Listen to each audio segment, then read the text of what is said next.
This episode is brought to you by Ursa Minor Outfitters. Folks, I'm absolutely in love with my loon mug. It's handmade, it's an absolute piece of art. Whether it's at the office or at the house, people keep asking to check it out. If you're not a loon fan, they also have other beautiful mugs for wildlife fans of moose, bears, and eagles. They specialize in products highlighting the outdoors and local pride through quality design by local artists. They've even started expanding into items beyond mugs, like apparel, dog accessories, and soon candles and more. They also try to partner and highlight other small businesses, and in some cases, forego profits in lieu of charitable giving to help their community, such as the dog rescue. So check them out, UrsaMinorOutfitters.com, and enter promo code HikesMikes10 at checkout to receive 10% off your order. And for our four-legged hiking partners, they also have a portable silicone dog bowl and also a sweet over-the-collar dog bandana. Go check them out, UrsaMinorOutfitters.com, and don't forget to enter promo code HikesMikes10 at checkout to receive 10% off your order.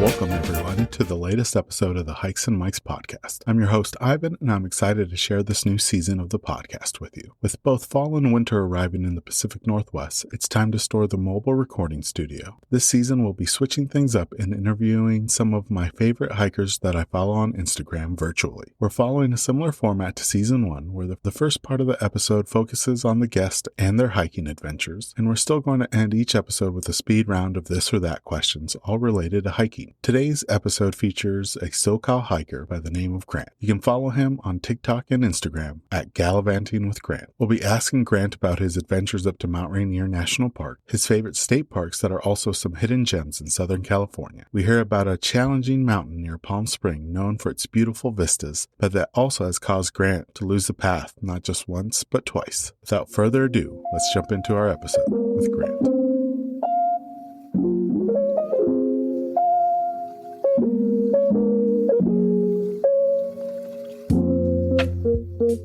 Welcome, everyone, to a new episode of the Hikes and Mikes podcast. I'm here with Grant from Gallivanting with Grant. I'm really excited to talk to him and share his experiences when it comes to the world of hiking. Grant, let our audience know a little bit about yourself. Hello, everyone. I'm Grant. I reside in Southern California. I was born and raised there. I'm a data analyst by day, but I'm an avid hiker / adventurer by weekend. So yeah, I started this content creating journey in part because my dad was really into YouTube. So my dad likes to research, hiking places that he wants to go to. So he'll look up a hike and, he'll click on someone who's doing it and the person's recording their experiences, giving facts, all that. And it just inspired me. I was like, I can do the same thing. Like I can do that. Like I can do it in my own style. So I started this. I've been posting for a while, but really in terms of content creating journey, it was like this past the winter, like February, that's when I really started. And then I just noticed that people were gravitating toward my content.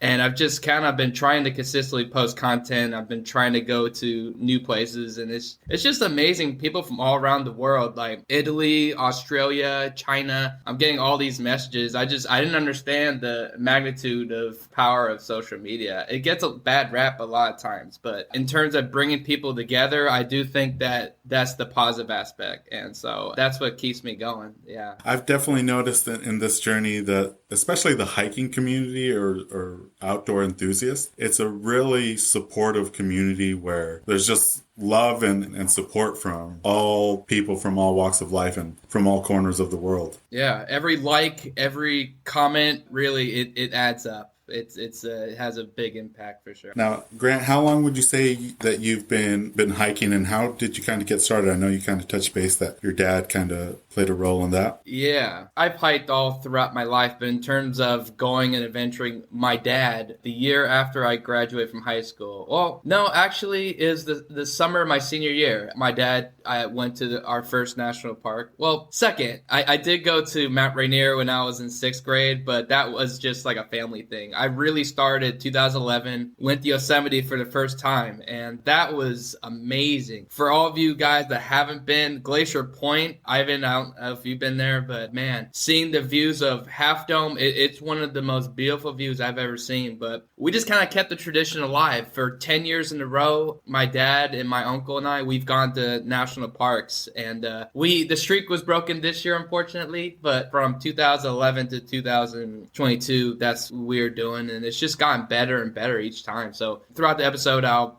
talk about it more, but I'd say 2011 was when I first really started. Nice. And during that time period, Grant, were you going to the same national parks and kind of doing new trails, or were you exploring new national parks each time? So the summer of 2012, we went back to Yosemite, and then the next year we went to 2012 we went to Sedona, and then 2013 we went back to Yosemite. 2014 we went to Colorado. We went to Rocky Mountain National Park in spring, and my dad enjoyed it so much that we went back for winter, and that was crazy. Yeah, because I don't know if you've been to Rocky Mountain, but it gets cold in the winter. It was New Year's, and it got to negative 27 degree wind chill.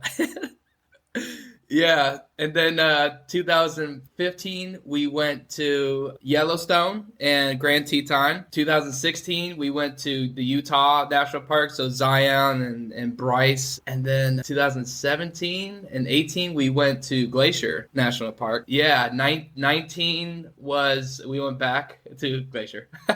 And then 20, during the pandemic, we went to Grand Teton again. And that was a crazy trip because that was the height of the pandemic. Everyone was scared especially about flying. So my dad and I, my uncle couldn't make it, but we drove the 16 hours from Southern California to Grand Teton. Yeah, that was a great trip. And then last year was Mount Rainier in your neck of the woods. So you kind of jumped around each year, and for the ones that really connected, you went back. That's really great. You mentioned that you're from SoCal, and California's so huge. But is there a favorite region of yours in California within the state that you like to hike and explore? That's a great question. I have a love affair of the Eastern Sierras, man. It is beautiful there. Mammoth Lakes, you go a little bit north up to June Lake. I want to eventually make it to Lake Tahoe, but that's a little bit of a drive. I actually went there in the summer of 2010. It was like a family thing, but I don't know if you've been to Lake Tahoe. Emerald blue waters, it's beautiful, so I hope to go back. But just the Sierras, that part of the world, I remember hiking there one time, and I was like, am I in Wyoming or am I in, Eastern Sierras? So that's beautiful. I think if you can explore that part of the world, it's a beautiful place. I went there this past February, actually, to Mammoth Lakes. I stayed there for a couple days. Went inside Convict Lake. I don't know if you've heard of Convict Lake. It's a nice little lake on the edge of a mountain. It's glacial runoff water. So it's extra cold, but it's really pure. And then I tried hiking the Big Lakes. Did you jump in? Yes, I did. And I immediately regretted it. Yeah, I did jump in. And then Big Pine Lakes Trail. I'm going to go back on that one, but there's a series, I think it's like a dozen lakes or something. But yeah, it's just the first two. So I went to Lake 1. Lake 2 has picturesque views, so I know some viewers out there would know what I'm talking about. But the Sierras, they're just a gem. I'd say that's my favorite part for sure of California. Awesome. And something that I really love about the content that you're sharing, Grant, is you're showing some really unique places that are state parks as opposed to not being a part of the national park system. Has there been a state park that you've really connected with and that makes it a little bit special for you? That is a great question, because a lot of people just associate national parks. You have to go to national parks. And I've been to a dozen, but there's a lot of state parks that are definitely worth going to. I want to give a little shout out on the gem. A lot of people don't know this place. It's out in Lancaster, California, so kind of desert. It's like an hour east of LA. It's the Arthur B. Ripley Desert Woodland State Park. And that part of the world used to be junipers and Joshua trees, but farming, solar, wind farms really kind of took over that region. So a lot of the Joshua trees and junipers got cut down. but this farmer named Arthur Ripley in 1988, he donated his land to the state for conservation. And so you're just driving and all of a sudden you see this like oasis for Joshua trees and junipers, and you're able to, walk around, and really it's not that crowded. So you're able to, be amongst yourselves. And the Antelope Valley Poppy Reserve is right there. Like I'm sure you've seen a lot of like the seas of poppies, like that's 5 miles away. But the Arthur B. Ripley Desert Woodland State Park is very uninhabited. A lot of people don't go there. It's a gem that I like to go to if, it's like an hour and a half from my house. So if I just need to clear my head, I'll go there because I know no one's going to be there. So that's a gem for sure. Oh, for sure. And I think that was one of the captions that you have is if you want to escape the crowds of Joshua Tree National Park, but still want to experience national. That's right. You did your homework. Yeah, but it is true. I love Joshua Tree, but it can get pretty crowded. But I was there a couple weekends ago with my girlfriend, and she loved it. She'd never been there. Yeah, I'm sure you've been to Joshua Tree, right? No, so I haven't really explored California's national parks just yet. Southwest, Pacific Northwest, and then some in Hawaii. But definitely, I went to Reno, or not Reno, but Lake Tahoe a couple weeks ago, and really fell in love with that place. And Yosemite's on my list. It's just doing the commitment to get there. After a great rainy season, it's a beautiful place. Like Bridal Veil Falls is another, and it's crazy how many people. I have a funny story actually. So when I went there in 2011, we were hiking up Bridal Veil Falls, and they have like rocks that are like really large that you have to step over to get to the rocks. And my dad and my uncle and I were just really tired, and we were just like huffing and puffing. And then all of a sudden we see this girl in a cocktail dress and slippers walk right past us, and we're like, what is going on? And then a couple minutes later, we see a blind guy, everyone's like cheering for him and, being lit up. We're just like, oh, we gotta suck it up. but no, he was in really good shape. He was in really good, so props to him for doing that. But we're just looking at each other like, okay, we have to, get up. Yeah, but it's beautiful there in Yosemite. Lots of different waterfalls, not just Bridal Veil. After a great rainy season, yeah, but when it's dry, the waterfalls aren't as, vibrant. So that's the downside. But still beautiful. Good tip. So we kind of already touched base on it, and this is something that I was really interested in talking to you. Is, we did the deep dive into your Instagram and noticed that you traveled to Mount Rainier National Park. Can you share a little bit about that experience? And then also the very unique experience that you were able to have Fremont Fire Lookout practically to yourself for like almost an hour, which is unheard of nowadays. It was probably the most favorite memory I have of my dad and I, for sure. That morning, we woke up at 4:45, and we stayed just outside the park on the western side. And so we woke up at 4:45 in the morning, and we drove up the Sunrise Trail. And we wanted to catch the sunrise from, Fremont. So we get there, and it's really windy, and, my lips get chapped right away, and it's brutal, but we were able to keep going. And as you know, it's pretty rocky there. So, we toughed it out, but we were shocked because Fremont Fire Lookout, like a lot of influencers go there, like take footage. And another part why we left so early is that we wanted to ourselves, or at least, some people, but we were shocked to see that it was completely empty. We got the sunrise, and it was just my dad and I up there for 45 minutes. We were just going around different vantage points, different viewpoints. We saw some mountain goats below, and I think Mount Rainier is like a giant hot fudge sundae. Like that's what it looks like to me. But just seeing the light shine on the top of the mountain, it was such a magical experience. And it's pretty interesting. If you look inside the fire lookout, there's like maps and apparently we saw a sleeping bag. So like people like sleep in there. It's supposedly still in use, right? From my understanding, a lot of people can go there and inhabit it, but when we were there, it was empty. But oh man, such a magical place, Fremont Fire Lookout. Yeah, we were going to go back in October, but it fell through. Yeah, so we stayed near the sunrise part of the park. So we also went on the Sunrise Trail, Wonderland Trail, right? I think the Wonderland Trail we went on. Yeah, and oh my gosh, man, the wildflowers there were in full force. Saw the larch trees, and it was amazing. Like we saw groundhogs, we saw marmots. But what's interesting about the park is that it's centered around the Mount Rainier. It's much like Grand Teton, is that the places are centered around the Tetons, but here everything, it's like it revolves around the Mount Rainier. So I loved Now, it. did you get a chance to explore any other regions of the Pacific Northwest during that trip, or was it mainly just Mount Rainier? It was mainly Mount Rainier, but I have explored other places before. Like we went, my friend and I, we went to Mount St. Helens. We explored there, and that was fascinating. Have you made it to that part of the world? Yeah. So apparently, due to the volcanic eruption that happened, a lot of the trees got leveled. So supposedly there was a company that came in and replanted trees. So my friend and I, we walked through that forest where they had replanted the trees in the 80s. Yeah. But yeah, Mount St. Helens was a cool place. But yeah, I want to go to North Cascades, but I hear it's like really remote. Like you have to get there by boat or something. There's like one hotel, right, where you can stay. You have to get there by boat. There's one, I think it's a hotel. There's floating cabins on Diablo Lake. Yeah, floating cabins. That's what it was. Yeah. Have you stayed? No, it gets booked out like almost a year in advance. Like I'm on the list to get notified to be able to register, but by the time I log in, it's booked out for the season. You can, at least on my side, because I live on the eastern part of the state, the closest town to kind of do base camp is Winthrop, and then it's only about maybe 30-45 minutes to the entrance of the North Cascades. But from the west side, I think most people from Seattle just prefer to wake up early and do the trip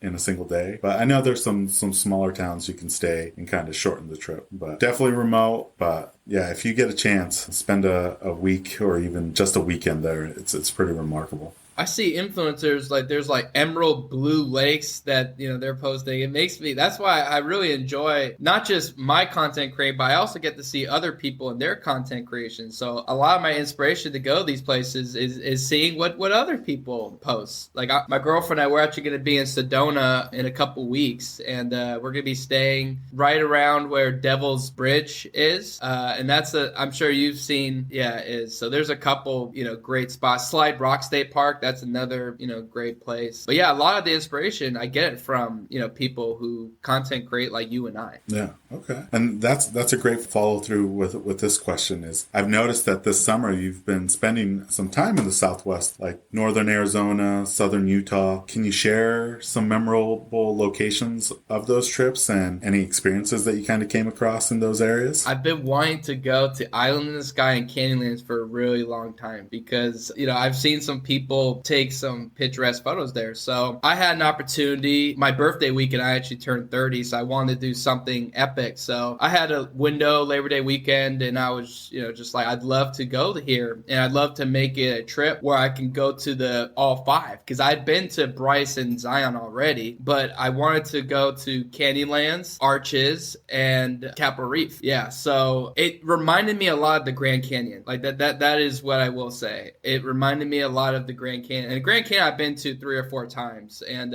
for those of you out there, I highly recommend the North Rim. South Rim, it's crowded, it's hotter. But North Rim, there's like, you're in a forest. Have you been there? I've only been to the South Rim, but people have told me North Rim's where it's at. Yeah, it's hard to get to. It's better if you come up from Utah. Like my first time, that was the trip where I went to Zion, Bryce, and then I came up the North Rim. So if you're coming from Utah, that's the more preferred destination. And it's amazing how big the Grand Canyon is. Yeah, but Canyonlands, the view is just expansive, and it's just amazing to think about how water and erosion really carved out that landscape over millions of years. It used to be underwater, so it still had the river. The Green River is what cut through there, and then the other part of the park is the Colorado River. But I think being there in person, like you go from, oh wow, that person posted it, to actually being there. That was memorable, and I think Capitol Reef was also memorable because it was my last 5, so I accomplished my goal. And the rock monoliths there are pretty amazing too. Utah, like I love California, but Utah is like my second home.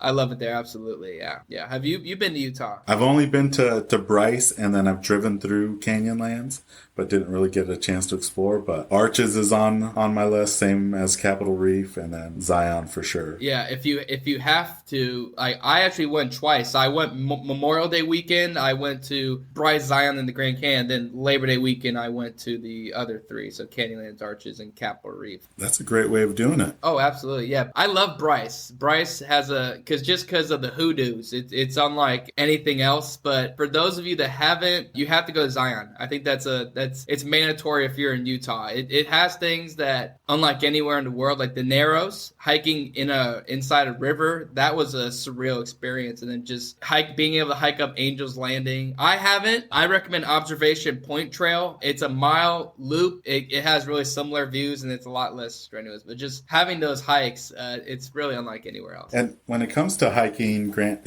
I feel like most hikers have an I made it ritual, whether it's at the summit or back at the car. Maybe it's a favorite snack, meal, maybe some trail brews, or even just a moment of zen. What would you say is your I made it ritual? Man, that's a tough one. I gotta go to, you talked about state parks earlier. In California, there's a 6-peak challenge. So it's the tallest 6 peaks in Southern California. And one of them is Mount San Jacinto, which is above Palm Springs. So I remember the last time I went up a wrong mountain. I took a wrong path. So I finally, I hiked way longer than I should have, but I finally got there and I was treated the views of Catalina Island, the Pacific Ocean. You can see Palm Springs, you can see LA from a far distance. So just the strenuous hikes. Yeah, definitely. The more strenuous, the more appreciation you have. But there's a couple moments. I think I'll talk about your neck of the woods. We went on the Burros Trail, my dad and I, that same day that we went to Fremont. Yeah, you know about Burros. And the first Burros we went to, and my dad's like, let's just keep going. And I was tired, but I was like, you know what? It's his trip. He does this once a year. So we went to Burros too. And I think that was amazing that we just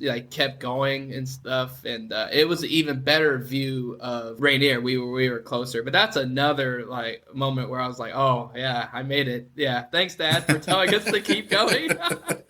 Yeah, you just got to push yourself. Yeah. Because it's sometimes just right around the corner. What was yours? It used to be trail brews at the top of the summit, but with the wind, especially at this last one in North Cascades, the summit was beautiful. The wind kept kind of whipping the clouds around, so then you would get little peaks of the peaks that were hiding behind the clouds. So that was really great. And even though we only stopped for 10 minutes on the summit, stopping for those 10 minutes, my body got cold because it was snowing up there. It wasn't really downpouring snow, but it was enough to keep things cool. And, the trail brew was the last thing I wanted on my mind, a cold beer to make me even colder. But it definitely made me just chill and just appreciate the changing landscape, because the wind would change for 5 seconds and then you would see this great peak or maybe a glacial lake down below that you didn't see. Right. That was the same thing when I was at Burros. The same thing. The clouds were kind of obscuring, but right when we got there, we were able to get some pictures before it was covered up. So if we hadn't kept going, we would have missed the view of Rainier at the second Burros, because that 5 minutes after we got there, the clouds covered it for good and we weren't able to see it. So I think that's the great thing about hiking, is that you're able to have that appreciation that you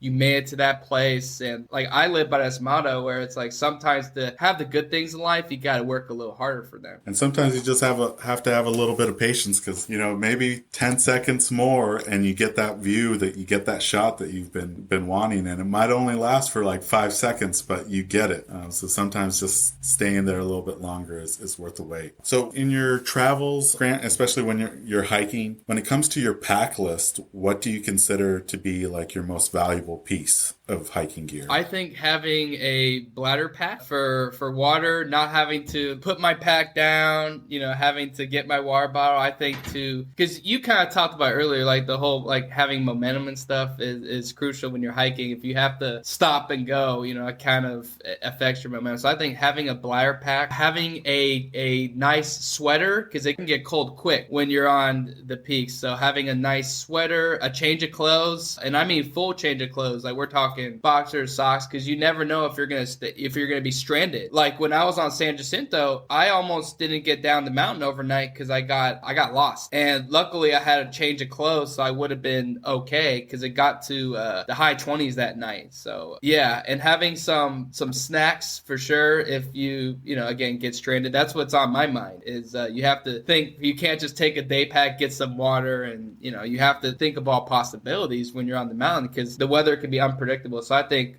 full change of clothes, bladder pack, snacks, those bug spray in the summer is definitely because there's mosquitoes. I think that's bear spray. And I'd love to tell this story about Glacier. So when I was there 2 years ago, my dad, my uncle, and I were hiking on this trail outside of St. Mary's. It was on the eastern end of the park. And my uncle was like, oh, there's no bears here. There's nothing to eat because there wasn't like a lot of grass and stuff. And then 5 minutes later, we're just walking. We see this giant grizzly bear. And it's up on its hind legs just looking at us. And it must have been 600, 700 pounds at the very least. And we had our bear spray, luckily. So in that part of the world, bear spray, I'm sure is like a mandatory. You must have it. But the wind was coming towards us. So if we used the bear spray, it would have, back at us. So we're just standing there hoping that the bear goes away, and it was really windy, so we couldn't hear anything, and then the bear ran. But yeah, the bear spray is, people are like, oh, we haven't seen a bear, they can come at any moment. So in any other situation, bear spray would have been, but with us, we just got lucky.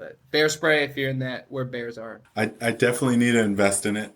Not necessarily for bears in my area, but cougars. I think there's a higher likelihood in my part of the state to run across a cougar or a bear, but doing North Cascades, beautiful creatures. I have a cougar tattoo. Oh, do you? Yeah. I mean, I know the viewers can't see it, but have you ever seen one? No, thank goodness. I would like to see it from a distance, but everybody that tells me about cougars is like, they're one of the creatures where they know where you're at, but you don't know where they're at. Where a bear, I think, for the most part, usually doesn't sneak up on you, where a cougar more than likely would. Oh, I've heard my share of stories, yeah. In my neck of the woods, they're here too. They've been known to walk in neighborhoods. Like there was one photograph outside a grocery store, so cougars are they're very stealth. Like just the other day, it was in LA, there was one that was caught running through an elementary school. Now, on the flip side of the hiking gear question, Grant, has there been a piece of gear that you've bought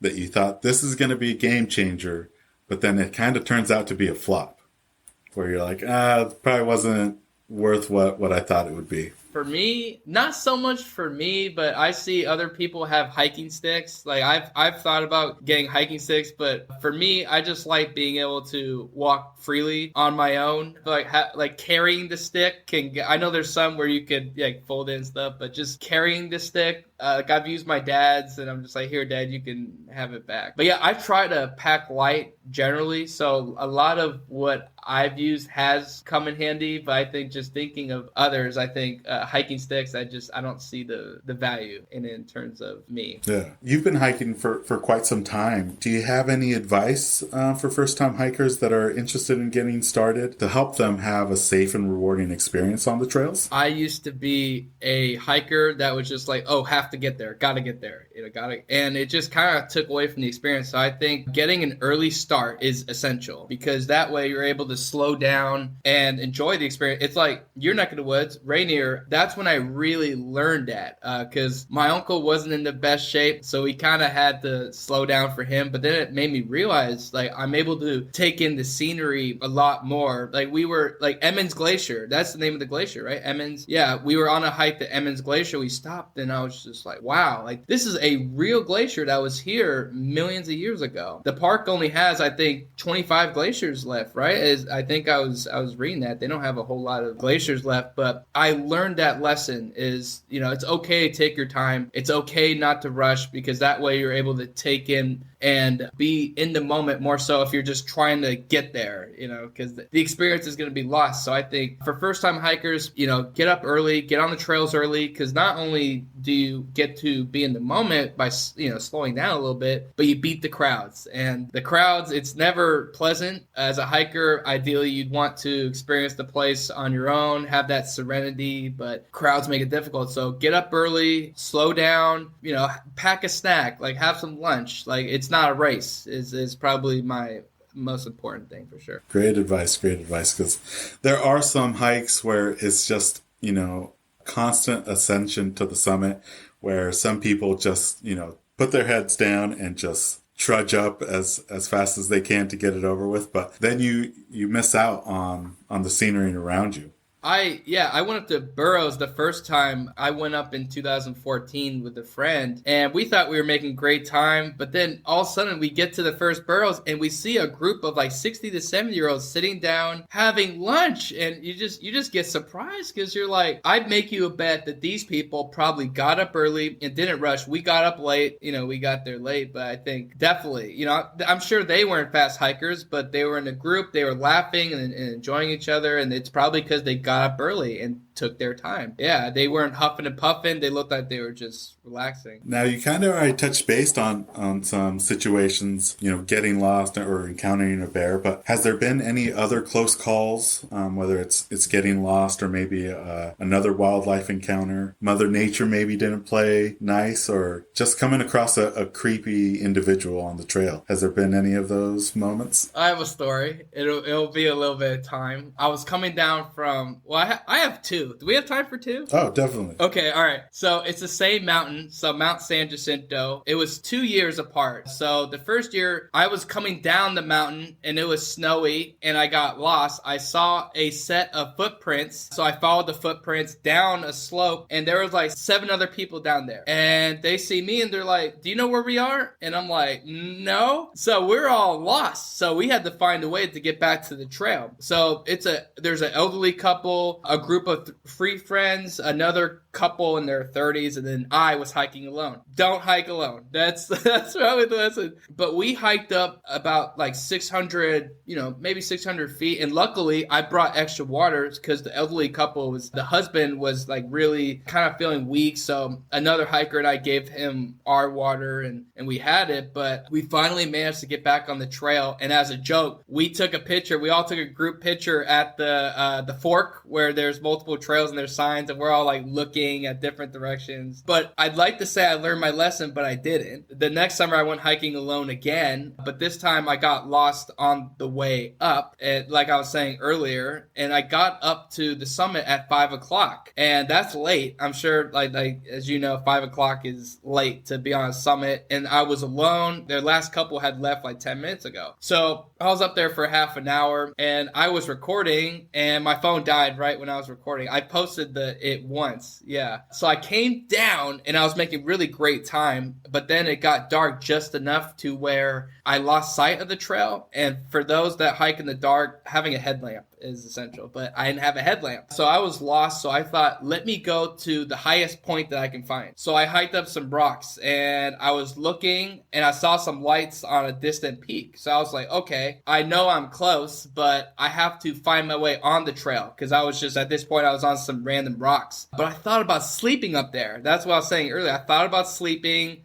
I'd be okay. I had extra clothes, but I knew my parents would be worried sick. So I was like, I can't stay up here. I have a dead phone. I have, I don't know they don't know where I'm at. So I made the descent down, and eventually I hit a wooden bridge, and I got back on the trail. I was like, great. So I saw a ranger station shortly nearby. So I pounded on the doors, and there's no one there. So there's like a zigzag set of stairs. So I ran it, and I was limping because I had fallen on a rock and I hurt my knee. But yeah, the adrenaline had took over, so I was running. So it was 5 to 9, and I got in there. And for those of you that don't know, you can take a tram car from the desert floor up. So the last tram car went down at 9. Yeah, so I got there in 5 minutes, and I was like huffing and puffing. So I called my parents, and they're like, where were you? We're about to call, they're about to call the search and rescue team, Like, I was like, oh my gosh. Yeah, so I was like, don't worry, I'm fine. Yeah, so I was able to, I wish I could tell you that's where the story ended, but we went down on the tram, And the lady, one of the custodial workers, could see that I was pretty like disoriented and weak. So she was like, here, follow me to a gas station. So I went in my car, followed her to the gas station, and then she bought me, I bought a phone charger, and then she let me use her phone. So I talked to mom and dad. I say, hey, I'm with this lady. She let me her phone until mine charges, because my phone still hadn't charged. So I stayed at a Motel 6, and I stayed there for the night, and I have epilepsy, so I have to, and that's another reason why you shouldn't go hiking alone when you have that. So my medication had melted earlier in the day because I had coffee. So it melted the pill, so I was like pillless. So I get a call from my dad in the morning, and he's like, hey, what room are you staying in? And I tell him the room, and then I hear a knock like 5 minutes later, and I'm thinking it's someone like, oh, I'm making too much noise. I open it up. It's my dad. He brought pills, and he got me breakfast, and he left the house at 5:45 in the morning to make the 2-hour drive. So yeah, we share some laughs, and I told him, like, I'll never do this again. And he's like, your mother's not happy with you, so, but we're going to laugh about this. And we still laugh about it, but that was the last time I went hiking alone. That was probably my crazy experience. Shout out to Dad, yeah, but that was a crazy experience for sure. So now I make sure that I go with somebody. And Grant, have you been able to go back to that mountain and trail since that experience? I went there back in June, but I didn't make it up the peak. I stayed at the fork, where either you can go down the mountain or you can go up. I stayed at the fork because I was alone, but I was with a group of people. So I felt, like going up there alone, I didn't want to do it again. I just stayed with a group of people. But I do hope to go back up with somebody. That'd be a really cool experience, because the view is no other. Like John Muir, he called the view sublime. And he said he had never seen a more beautiful view. I mean, if you have John Muir calling the view sublime, like he's like the godfather of hiking in national parks. So that's definitely, if you're in Palm Springs or the desert, it's really cool taking the tram car up, because you go from the desert floor and you just see it go from rocky desert to pine trees. And yeah, it's $30 for the tram car, but it's an experience unlike any other. And yeah, I do hope to go back for sure. I'll have to check it out. Is it easier to get to it from LA, or I guess, Palm Springs is right there, right? Yeah, so that's the thing, is that the 10 going there's not as much traffic, but when you're coming back on Highway 10, like a lot of people, it takes you to Phoenix, Arizona, and it actually stretches all the way to Florida. But there's a lot of people that will go to Arizona for the weekend, and they'll come back and it'll be a lot of traffic. So that's another rule of thumb, is if you're driving somewhere to hike, leave early. Like drive early so that you beat the traffic. Yeah. But the traffic in LA, it's a way of life, but the drive to Palm Springs, it's not difficult. Like I'll leave my house early in the morning, it takes me an hour and a half, and that's like 90 or so miles. Right on. I'll have to look it up. I'll share the mountain on the show notes for people to check it out, because I haven't heard of it, and it sounds remarkable. And the fact that you can kind of skip a little bit of the trail by taking the tram adds to it. Yeah. So you can get up. There's a trail to get up the mountain. It's named Desert Slide, and you have to go up that whole, I don't know what the gain elevation from the tram is, but there is a trail, Devil's Slide, where you can start from the floor and go up the mountain, and it's a nightmare. I know people who've done it, but I'm like, nah, I'll take the tram and hike up there. Now, Grant, there's 2 months left, basically, in this year. Do you have any hiking goals or travel goals for the remainder of 2022, and then any upcoming goals for the new year? Yeah, so I'm going to Sedona in a couple weeks and exploring there. I do want to go back to Mammoth Lakes and see that part of the world, because in the winter, oh my gosh, like I was there last February, and it was just a winter wonderland. Snow-capped peak. So if the conditions are in my favor, I'd love to go back up there. But those are the main 2 goals. Next year, my girlfriend and I, we're trying to go to Alaska and see the Northern Lights in Fairbanks. Apparently, that's been a lifelong goal of mine. We're going to try to go to Peru, and because I haven't been out the country. Surprisingly, I haven't been out the country because I have too much exploring to do here. So we're trying to go to Peru and see Machu Picchu and all that. And then we're going to go to Boston, Massachusetts, go and see where the Boston Tea Party was. Like, it's not like hiking, but it is an adventure for sure. So those 3 places. Eventually, we want to go to North Dakota, see Mount Rushmore, go to Wind Caves National Monument. And then the Black Hills, of course, is somewhere where, whether we do it, all of them, not sure, but we'll definitely do some of them for sure. I like it. Yeah, looking forward to seeing that on your feed. Definitely sounds like you have some really great stuff lined up, not just for the end of this year, but I think 2023 is going to have some really amazing experiences for you. Life's short, man. We have to, if we have an opportunity, like if there's a 3-day weekend, I'm going somewhere. Exactly. Take advantage of those 3-day weekends and turn them into 4-day weekends if you got the PTO, right? Well, thank you, Grant, for answering those questions. That's the end of the regular questions, but this is my favorite part of the interview, is the this or that questions. And it's all hiking related. I'm just going to kind of do it like a speed round, say them to you, and then you pick the one that you like the best. You ready? Yes, sir. Ascending or descending? Oh, descending. Waterfalls or summits? Summits. I'm a view guy. Switchbacks or straight up? Yeah, straight up. Switchbacks are growing. Trek poles or freehand? Freehand. Do you fuel up before a hike or do you fill up after? Oh, before. Yeah, absolutely before. Bushwhack or go around? Yeah, I've bushwhacked before and it's not fun. It was only once and I'm not going to do it again. So yeah, going around. Yeah. Sunsets or sunrises? Oh, that's a great question. Oh, man. For hiking purposes, sunrise. Spring flowers or fall colors?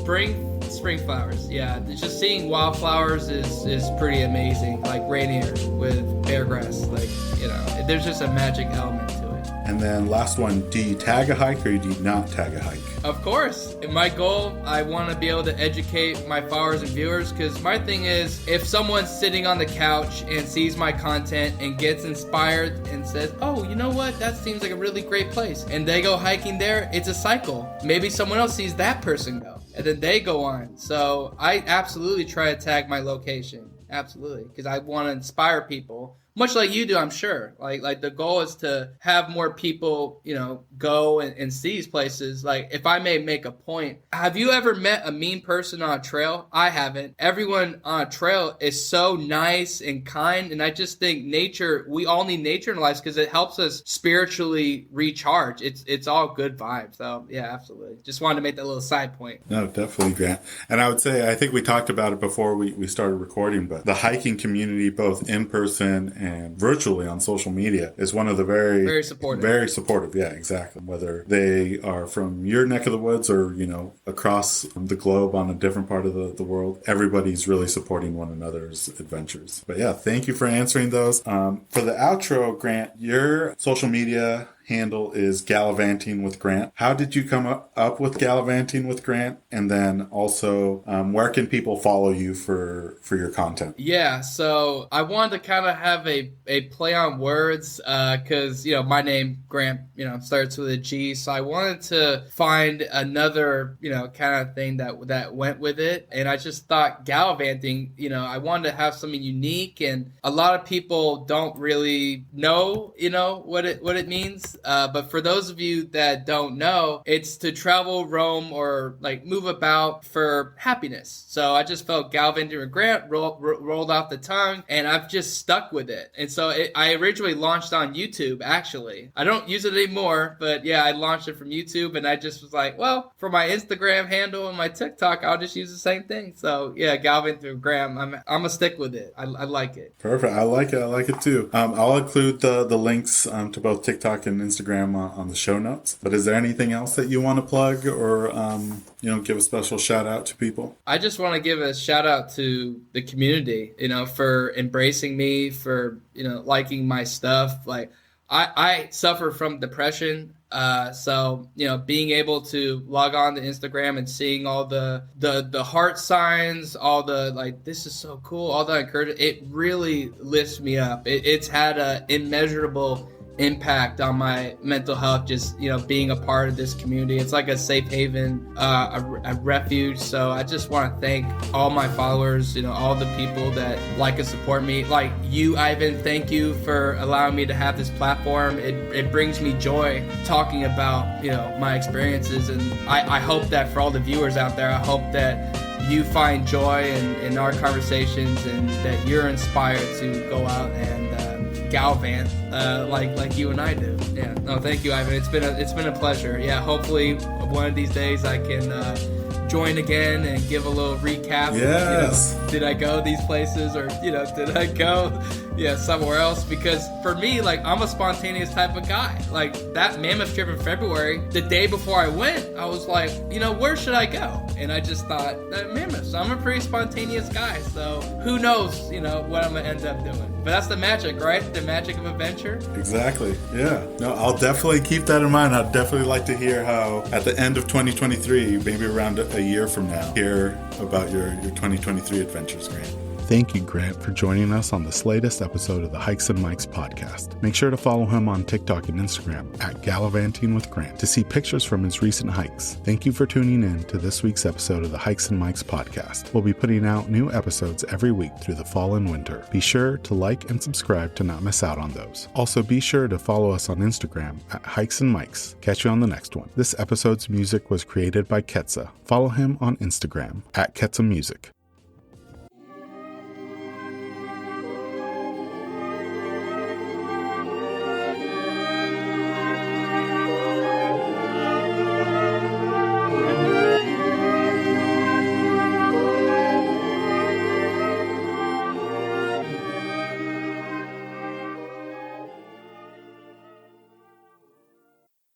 This episode is brought to you by Flip Socks. Whether you're on the trail, on the job, or in the yard, Flip Socks will keep Mother Nature out of your boots with their innovative nylon sleeve. You no longer need to worry about any annoying debris getting trapped in your boots during your hikes. Simply flip down the nylon sleeve over any boot to prevent Mother Nature from finding its way inside, keeping your feet comfortable all day long. To get your first pair, visit flipsockswithaz.com and enter promo code HikesMikes10 at checkout to receive 10% off your order. And for listeners who use the promo code at checkout, I'll be donating 100% of the Season 2 promo code proceeds to Big City Mountaineers, who provide transformative experiences through connections to nature that strengthen life skills and build community for youth and disinvested communities across the nation. So if you're tired of bits and pieces of the trail finding its way into your hiking boots, pick up a pair of Flip Socks today with the promo code HikesMikes10 to get 10% off. For website and promo code, see the episode description.